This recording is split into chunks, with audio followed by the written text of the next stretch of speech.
नमस्कार. Prime time महाराष्ट्रमध्ये मी सुहास आपल्या सगळ्यांचं स्वागत करतो.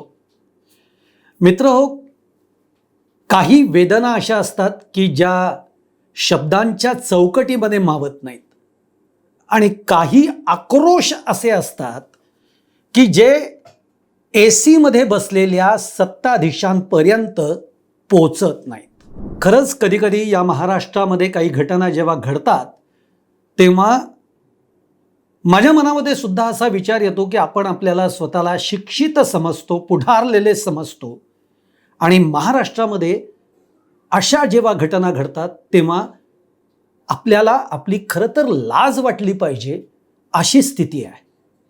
सत्ताधाऱ्यांना ती वाटेल याची अपेक्षा करणंही आपण कधीच सोडून दिलेलं आहे. अगदी काल परवामध्येच एक अत्यंत दुर्दैवी भयंकर घटना घडली. महाराष्ट्रातलं गडचिरोली जो जिल्हा आहे, या जिल्ह्यातल्या धानोरा तालुक्यातल्या जपतलाई या गावातली ही घटना आहे जी मी तुम्हाला सांगणार आहे. कदाचित तुम्हाला ती माहिती असेल, ती थोडक्यामध्ये सांगणार आहे, पण त्याच्यामध्ये आज संजय राऊत जे म्हणालेले आहेत ते अत्यंत बरोबर आहे. संजय राऊतांनी या शब्दात सांगितलेलं आहे की हे सरकार जे आहे हे निर्दयी सरकार आहे. संजय राऊत असं का म्हणालेत? अशी नेमकी काय घटना घडली आहे? ही घटना घडण्यामागे सरकार किती दोषी आहे? आणि आज मुख्यमंत्री सुद्धा संतापतात आणि ते काही आदेश देतात. नेमकं हे सगळं काय आहे हे आपण समजून घेण्याचा प्रयत्न करणार आहोत. 2 दिवसापूर्वी आदिवासी दिन साजरा झाला. तो साजरा होत असताना त्याच्या आदल्याच दिवशी रात्री जपतलाई या गावामध्ये एक, ज्याला आपण म्हणतो ना, अनुदानित आश्रमशाळा आहे. या शाळेमध्ये मुली आहेत, विद्यार्थिनी तिथे शिकतात, राहतात आणि काय जी काही संख्या असेल तिथे त्या मुलींची, सर्व ज्या मुली आहेत त्या सर्वांना झोपण्यासाठी किमान खाटा, कॉट ज्याला आपण म्हणतो आपल्या भाषेमध्ये खाटा, त्या सुद्धा पुरेशा नाही आहेत.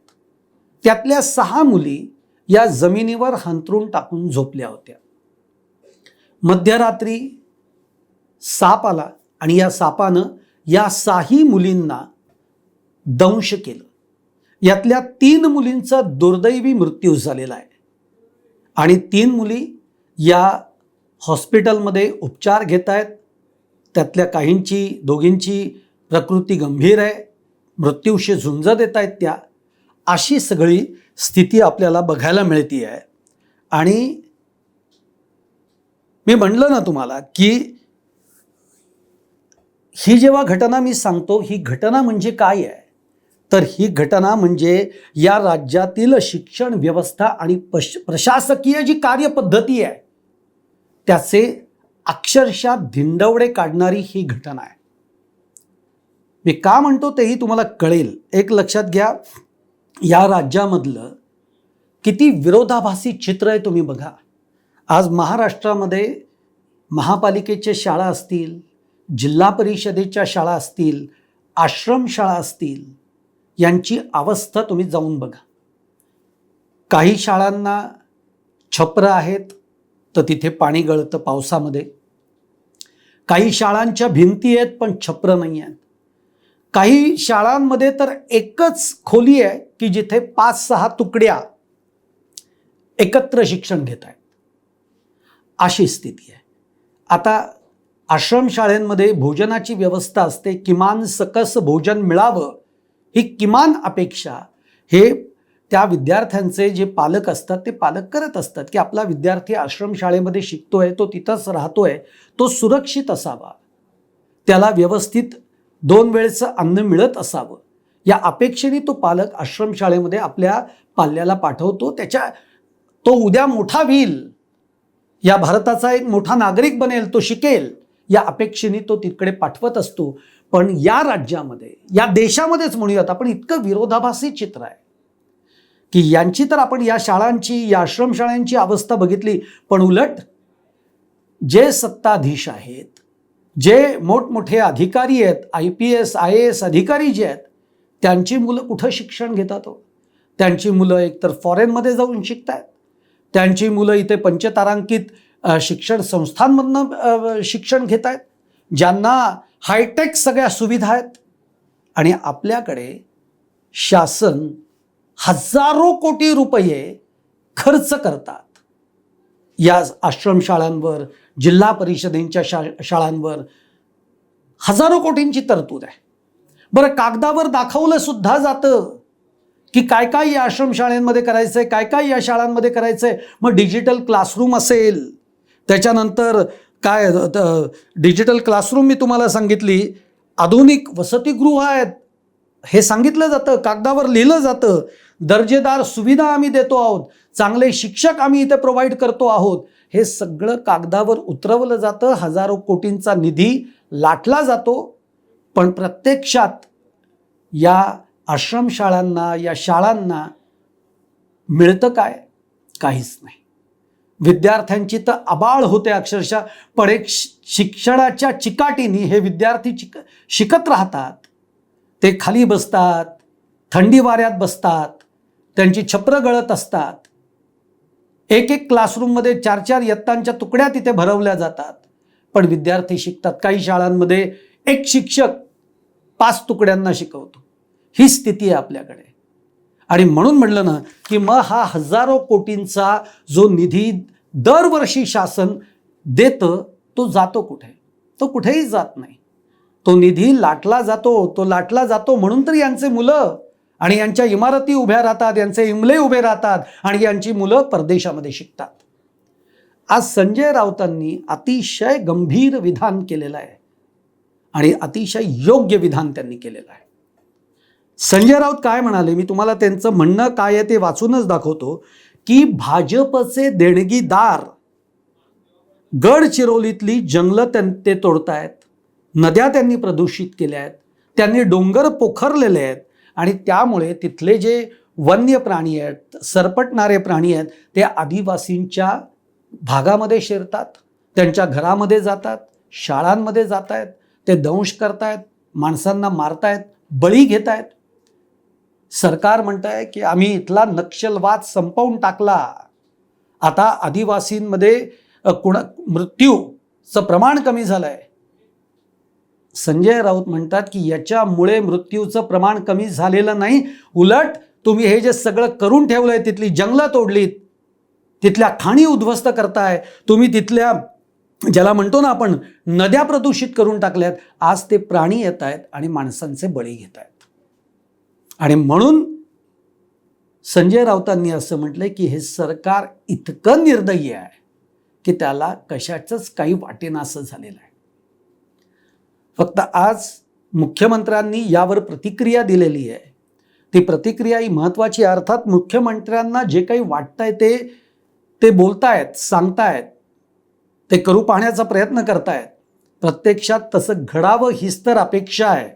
मुख्यमंत्र्यांनी मुळामध्ये या सगळ्या घटनेवर संताप व्यक्त केला आहे. कारण तिथे आता एक मोठा स्टील हब उभा राहतोय गडचिरोलीसारख्या भागामध्ये. हे मुख्यमंत्र्यांचं तिथलं एक स्वप्न आहे, ते तिथं साकारलं जात आहे. पण अशा वेळी या जेव्हा घटना समोर येत आहेत तेव्हा मुख्यमंत्र्यांनी संताप व्यक्त केला आहे. मुख्यमंत्री म्हणालेले आहेत की या आश्रमशाळेचा परवाना हा कायमस्वरूपी रद्द करून टाकावा, तसे आदेश त्यांनी दिलेले आहेत. त्याच्यानंतर मुख्यमंत्र्यांनी आदेश दिलाय की ज्या अधिकाऱ्यांनी या आश्रमशाळेची पाहणी केलेली आहे त्याला तातडीनं निलंबित करावा. कारण हे अधिकारी जाऊन काय करून आले? मग ही अवस्था, जर मुलींना तिथे, मुलींचं वसतिगृह आहे, मुली म्हटल्यानंतर तिथे झोपण्यासाठी किमान व्यवस्था असली पाहिजे. किमान मी तर म्हणतो ज्या किमान व्यवस्था गरजेच्या आहेत सुरक्षेच्या दृष्टीनं. आज जंगली सगळा भाग आहे, आपल्या आश्रमशाळेला एक संरक्षक भिंत असावी जेणेकरून कुठले प्राणी आत येणार नाहीत, डासांपासून संरक्षण असावं, कारण तो सगळा जंगली इलाका आहे.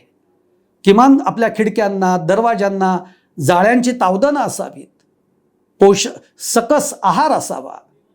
ह्या किमान अपेक्षा तरी केल्या जातात. आणि म्हणून मुख्यमंत्री म्हणाले की या आश्रमशाळेची ज्यांनी पाहणी केलेली आहे त्या अधिकाऱ्याला तातडीनं निलंबित करा.